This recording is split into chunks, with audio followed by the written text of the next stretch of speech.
Hello everyone, હું Mehul sir આપ સૌનું સ્વાગત કરું છું મારી ચેનલ ધ બ્રાઇટર્સમાં. તો આજના વિડીયોની અંદર આપણે ડિપ્લોમા સેમેસ્ટર 3માં જે G2 એક્ઝામ માટેની ટોપ 25 મોસ્ટ આઈએમપીની સિરીઝ સ્ટાર્ટ કરી છે. એમાં સિવિલ એન્જિનિયરિંગના subject construction material and technology એટલે કે CMTના કયા કયા મોસ્ટ આઈએમપી ક્વેશ્ચન તૈયાર કરવાના છે એ જોઈશું. જેવી રીતે સર્વેઇંગમાં ને મોસની અંદર ન્યુમેરિકલ એટલે કે દાખલા પૂછાતા હોય છે, તો એમાં હવે તમને થિયરી આપીને સાથે સાથે દાખલાઓ કયા કરવાના એ પણ કહી દીધું. પણ CMTની અંદર ઓનલી થિયરી પૂછાતી હોય છે, તો તમને હું 25 મોસ્ટ આઈએમપી થિયરી આપીશ.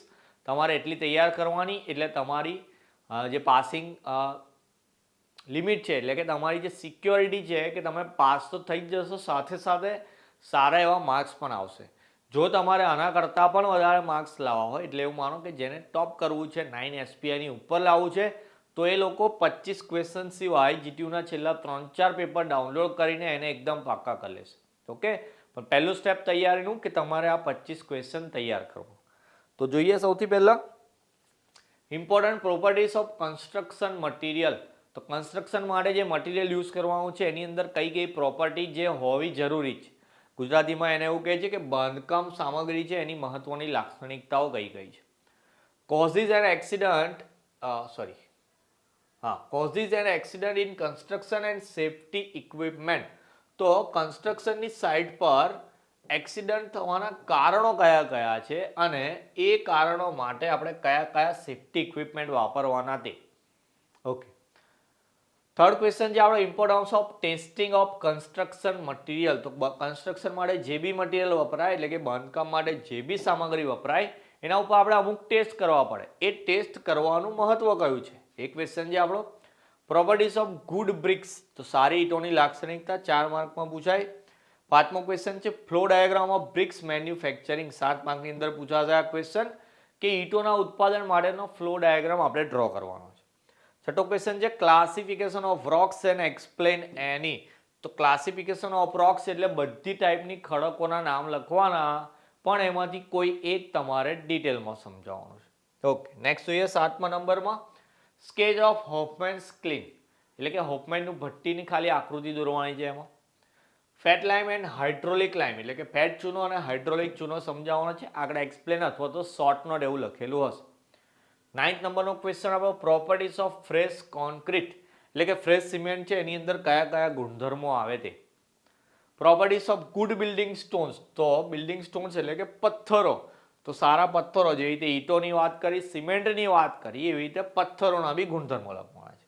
Flow diagram for manufacturing of cement by dry process.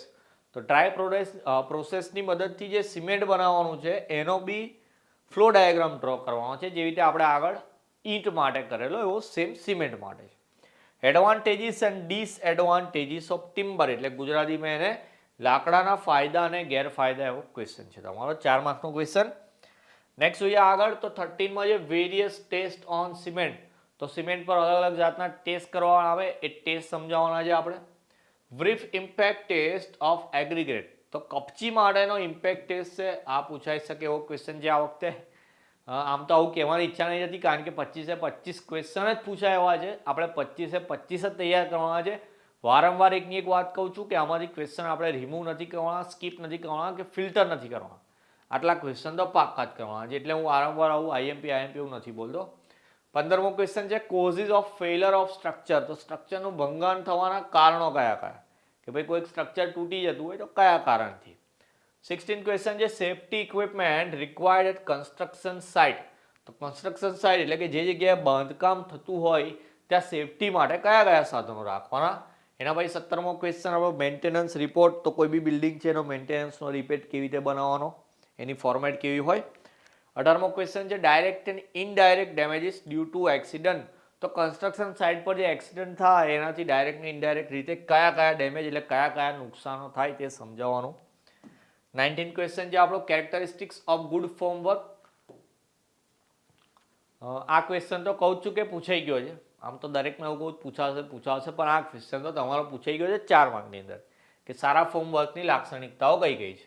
Objectives of foundation એટલે કે ફાઉન્ડેશન એટલે ગુજરાતીમાં પાયા કહે, તો પાયાના હેતુ કયા કયા.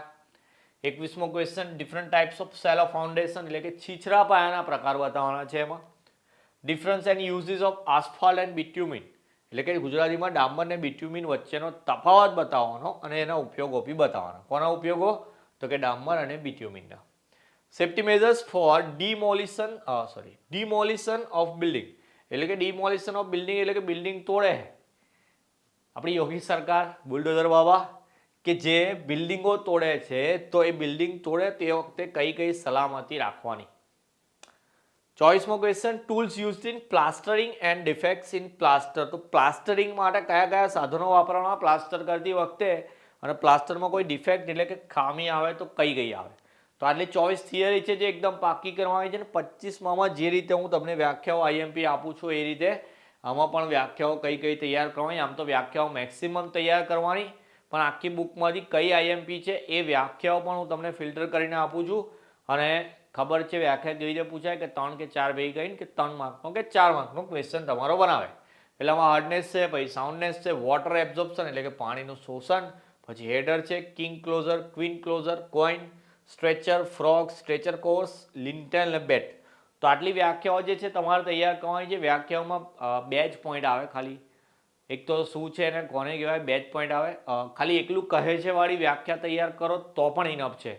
તો આટલી વ્યાખ્યાઓ કે જે એક લાઇનની વન લાઇનર ક્વેશ્ચન કહેવાય એ તૈયાર કરવાના, અને સાથે સાથે આટલી તમારી 24 મોસ્ટ આઈએમપી થિયરી છે એટલે તૈયાર કરી દેવાની.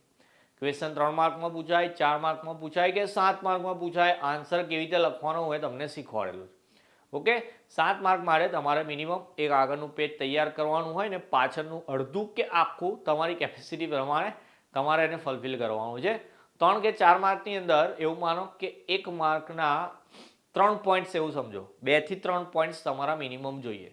2 પોઈન્ટ્સ લખો તો 3 માર્કનો ક્વેશ્ચનમાં 6 પોઈન્ટ્સ થવા જરૂરી છે. હવે કોઈ એવું કહેશે કે સર કોઈકના ઉપયોગ કે ગુણધર્મો ચોપડીમાં 4 આપેલા 3 માર્કમાં પૂછાય તો શું કરવાનું? તો પછી 4 જ લખવાના, 2 બનાવવાના નહીં.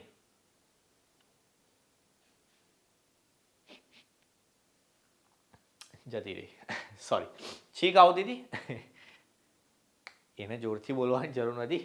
ઓકે, ચાલો કંઈ નહીં. તો સીએમટી એટલે કે આપણા કન્સ્ટ્રક્શન મટીરિયલ ટેકનોલોજીના આજે 25 મોસ્ટ આઈએમપી ક્વેશ્ચન છે કે જે તમારે તૈયાર કરવાના છે. કોઈ ક્વેશ્ચનમાં પ્રોબ્લેમ લાગતી હોય તો કોમેન્ટ સેક્શનમાં બતાવજો, અને તમારી પાસે આઈએમપી આવી જાય તો મેં વારંવાર કહું છું કે મેક્સિમમ શેર કરજો.